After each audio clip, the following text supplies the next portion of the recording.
Bonjour et merci d'être avec moi sur ce podcast qui est un podcast un peu différent puisque vous vous êtes rendu compte qu'il n'y avait pas d'introduction sonore. Et oui, aujourd'hui, c'est un podcast qui va me permettre de vous expliquer pourquoi je change le nom de la newsletter et surtout sa ligne éditoriale.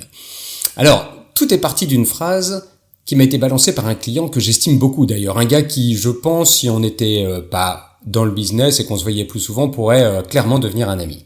Somme toute, voilà ce qu'il me dit, d'ailleurs sans méchanceté directe, mais il me le dit quand même. Christophe, on ne sait plus ce que tu fais, ça va dans tous les sens et à chaque fois, un truc nouveau qui ne correspond à rien d'autre. Et là, je vous avoue, 6 jours avant mes 55 ans, ça m'a frappé. Alors je me suis dit, oui, il a raison, mais en même temps, c'est quand même bizarre que ça me touche autant. Alors j'ai pas été vexé.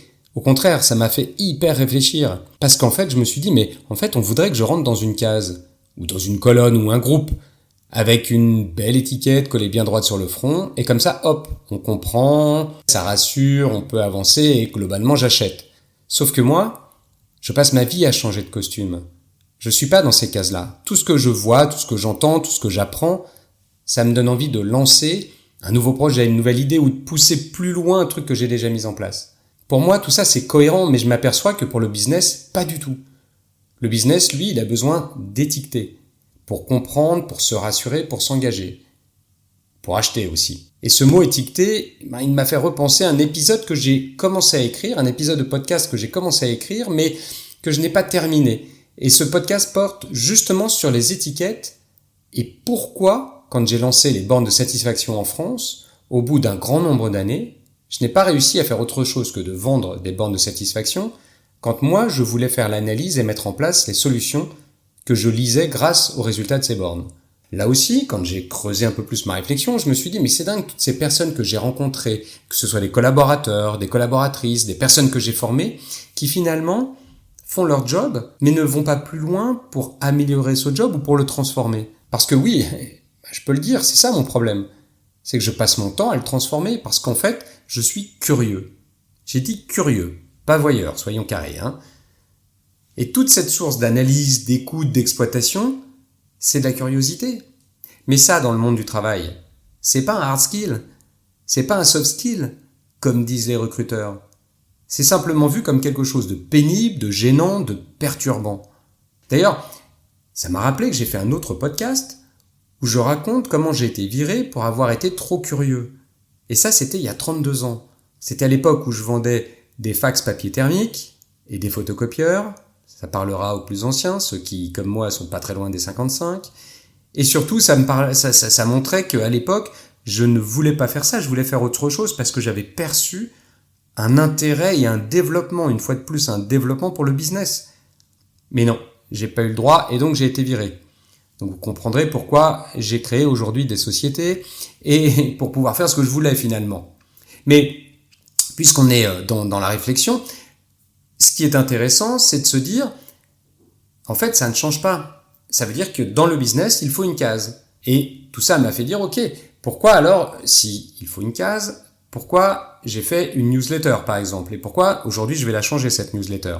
Au départ, j'ai fait cette newsletter, et puis les podcasts qui vont avec, pour faire du business. Enfin, c'est ce que je me suis dit. Je m'étais convaincu que c'était pour ça. La réalité des choses, quand je suis franc avec moi, c'est parce que, j'adore écrire, et surtout, me lancer dans un truc technique comme de monter un podcast me tentait carrément, surtout si j'allais y chercher ce que j'étais en train de travailler, c'est-à-dire l'IA. Alors, je m'étais lancé dans les podcasts et dans la newsletter. Mais au final, je me suis rendu compte que je m'étais coincé tout seul dans ma ligne éditoriale. Je l'ai créé pour faire du business, alors qu'en vrai, ce qui me plaît, c'est pas de professer, c'est pas de donner des conseils et de faire le sachant, c'est de raconter des histoires et partager. Et donc c'est en ça que la newsletter va prendre un tournant, parce que je trouve que j'ai été trop professoral, j'ai été trop sachant, et qu'en fait, ce qui m'intéresse, c'est de vous raconter des anecdotes, des histoires ou même des réflexions, mais en tout cas, sous couvert d'un partage et non plus comme si j'étais convaincu que j'avais raison et que je savais tout.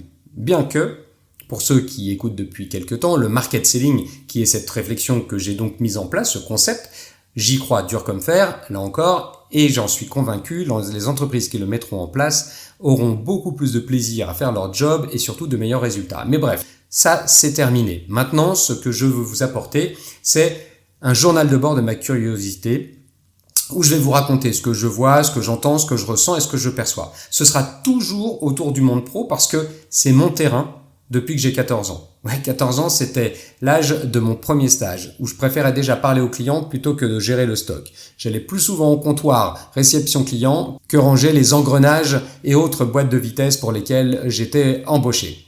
Alors, dans cette newsletter, dorénavant, on ne va pas parler de moi, ou en tout cas je vais utiliser ma personne, mais pour parler des autres, de ce qui m'inspire, et je vais en parler en bien et aussi me moquer, parce que ce que je déteste le plus, c'est la langue de bois, et il y en a beaucoup dans le monde du business. Toujours est-il que ce que je vois aujourd'hui, c'est que je vais pouvoir vous apporter, et je l'espère, une audition, une lecture plus romanesque, ou en tout cas dans un esprit plus d'histoire, toujours en partageant ce que je pense, en partageant ce que je vois, et en espérant que ça vous plaise tout autant.